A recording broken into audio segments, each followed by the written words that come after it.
बरेली बवाल, तीसरे mastermind doctor नफीस और बेटा फरहान गिरफ्तार। अब तक 81 उपद्रवी हिरासत में।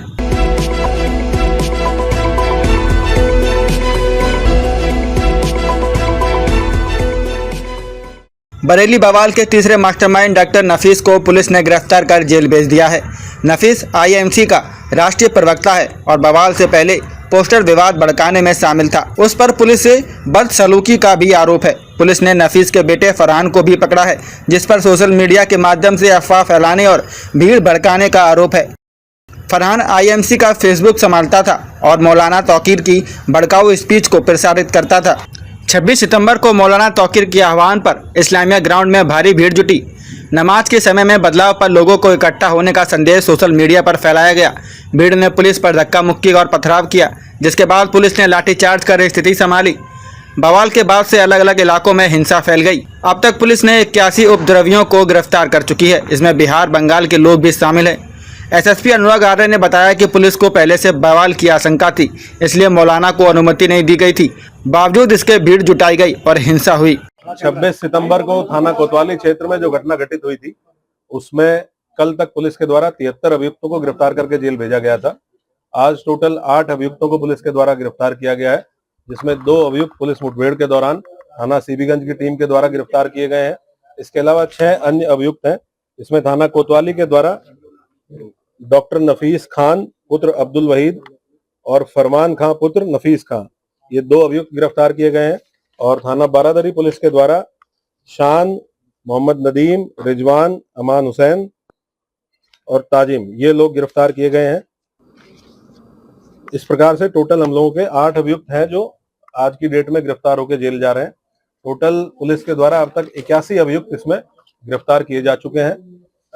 हम लोगों की टीमें सीसीटीवी के माध्यम से, ICCC कंट्रोल रूम के जो फुटेजेस उपलब्ध हैं उसके माध्यम से, ड्रोन की जो फुटेजेस उपलब्ध हैं उसके माध्यम से लगातार इस आइडेंटिफिकेशन के लिए लगे हुए हैं कि कौन कौन ऐसे लोग थे जो भीड़ को उकसाने में और भीड़ को एग्रेसिव बनाने में शामिल थे। हम लोगों का मेन फोकस उन लोगों के ऊपर है जिन्होंने इस पूरे प्रोटेस्ट को ऑर्गेनाइज करने में और जो वहां पे भीड़ एकत्र हुई उसको एग्रेसिव बनाने में जिनकी अहम भूमिका थी, उसके संबंध में हम लोग इन्वेस्टिगेट कर रहे हैं।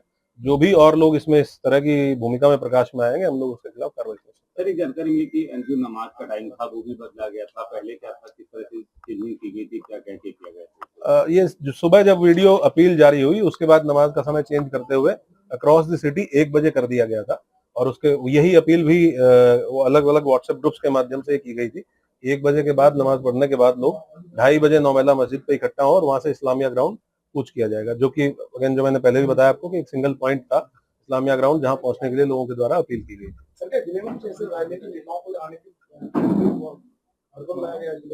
धारा 144 या धारा 163 बीएनएसएस जनपद में लागू है और उसका ये डीएम जिला मजिस्ट्रेट के द्वारा लागू की गई है। उसका पूर्णतः अनुपालन हम लोग सुनिश्चित करेंगे, तो उसी का अनुपालन किया जा रहा है। डॉक्टर नफीस ने पूछताछ में क्या बताया कि कब से प्लानिंग चल रही थी इस पूरे बवाल को करने की, कहां से लोग बुलाए गए थे? जो कोतवाली पुलिस के द्वारा गिरफ्तार किया गया है डॉक्टर नफीस और उनका पुत्र, इससे पूछताछ में ये बातें प्रकाश में आई है कि 19 तारीख को जब ये अपील जारी की गई लगभग 1 हफ्ता पहले, और उसके बाद लगातार संवाद स्थापित किया गया और बताया गया कि इस प्रकार का कोई भी कार्यक्रम लॉ एंड ऑर्डर के पॉइंट ऑफ व्यू से, क्योंकि त्योहारों का समय है और उसके साथ साथ पहले भी इस तरह के जब कार्यक्रम हुए हैं तो काफी समस्याएं पैदा हुई हैं, बहुत घटनाएं हुई हैं, तो इसको करना उचित नहीं रहेगा, इसलिए इसकी अनुमति नहीं दी गई।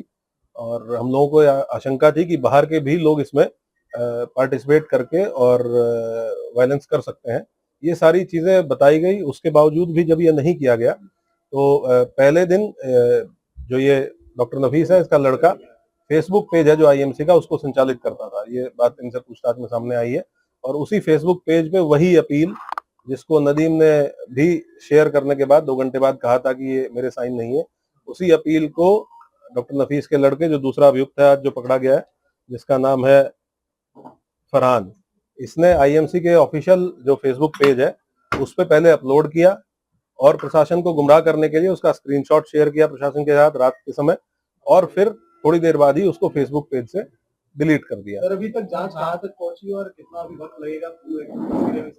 अभी तो समय लगेगा क्योंकि हम लोग अभी इन्वेस्टिगेशन कर रहे हैं और अरेस्टिंग इंश्योर कर रहे हैं। उसके साथ साथ अलग अलग टीमें, उसके साथ साथ जनपद में त्योहार का समय है तो हम लोग लॉ एंड ऑर्डर ड्यूटीज में भी काफी फोर्स हमारी एंगेज है, बाहर से भी काफी फोर्स लगी हुई है। और जैसे जैसे हम लोग डेली बेसिस पे शाम को आपके साथ सारी प्रोग्रेस शेयर करते हैं, जो भी गिरफ्तारियां हुई, पूछताछ में क्या बातें प्रकाश में आई और जो भी नई चीजें प्रकाश में आती हैं उसके बेसिस पे इन्वेस्टिगेशन को आगे बढ़ाया कितने लोग यहाँ पर आए थे और उन्होंने इन सबको ये नंबर तो आपको जब इन्वेस्टिगेशन कंप्लीट हो जाएगी तभी दे पाएंगे कितने लोग, लेकिन डेफिनेटली जो अब तक गिरफ्तार हुए हैं, अभी तक हम लोगों ने जो आज भी 2 व्यक्ति पुलिस मुठभेड़ में पकड़े गए हैं वो जनपद शाहजहांपुर के रहने वाले थे, जिसमें पूछताछ में पता चला है कि नदीम खान जो जेल गया है, जो जनपद शाहजहांपुर का रहने वाला है, उसके द्वारा इनसे संपर्क स्थापित किया गया था। और बाकी भी हम लोग पता कर रहे हैं, हम लोग सर्विलांस के माध्यम से भी। तो पश्चिम बंगाल और बिहार के कितने लोग हैं? जो लोग जेल गए हैं उसमें से कुछ लोग पश्चिम बंगाल और बिहार के रहने वाले हैं, संभवतः 3 लोग ऐसे हैं जो अन्य प्रदेशों के रहने वाले हैं। तो हम लोग ये अभी और इसको सर्विलांस के माध्यम से भी तस्दीक कर रहे हैं कि कौन कौन लोग थे। ये भी देखना इंपॉर्टेंट है कि जो लोग वहाँ के रहने वाले हैं वो यहाँ कितने समय से थे, तो हम लोग उस पर भी इन्वेस्टिगेशन कर रहे हैं कि क्या ये कुछ समय पहले आए थे या लंबे समय से यहाँ थे। तो जैसे चीजें क्लियर होंगी हम लोग शेयर क्या एनएसए की कार्रवाई होगी? क्या एनएसए जी के अलावा जी जो साजिश करता लोगों की नदीम है, नसीर है, इस तरीके और लोग चिन्हित किए गए जो साजिश में शामिल है दंगा कराने की? हमारा मेन जो फोकस है वो इसी चीज पे है कि जो लोग इस प्रोटेस्ट को ऑर्गेनाइज कराने में और भीड़ को उकसाने में थे, तो डेफिनेटली जो लोग हमारे द्वारा गिरफ्तार किए गए हैं उनकी पूछताछ में कुछ नाम आए हैं।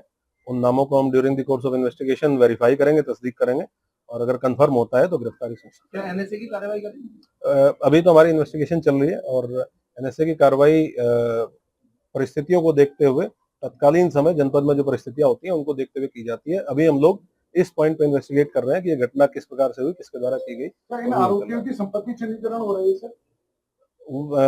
अभी हमारा फोकस पूरा का पूरा इस इन्वेस्टिगेशन पे है कि घटना किस प्रकार से हुई और घटना कारित करने वाले और कराने वाले कौन लोग थे और जनपद में कानून व्यवस्था सामान्य रहे, ये दोनों चीजें हमारे फोकस पे है। सर एक और बात, बरेली में